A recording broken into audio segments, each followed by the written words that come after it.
Ayaw pag-price base sa unsay kaya nimo or unsa kadaghan ang imong kwarta. Mao ni ang first lesson nga gusto na ako mahinumduman nimo. Ayaw pag-set sa imong base price sa imong kaugalingong wallet. Common kaayo sa mga Filipino entrepreneurs na.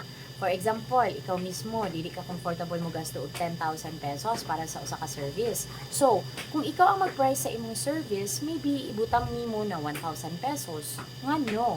Kay mahadlok ka nga basin mahal, basin dili sila mo palit, basin mo ingon sila nga scam, basin mo ingon sila nga mahal ra ka kaayo, basin masuko ang mga friends. Pero naa kay dapat masabtan, dili ikaw ang customer.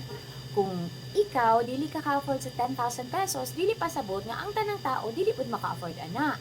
Na ay mga business owners nga nag-earn og 50,000 per month, na apod nag-earn sila og 500,000 per month. So lahi-lahi ang situation, lahi-lahi ang mga needs, lahi-lahi pud ang decision kung asa sila magasto.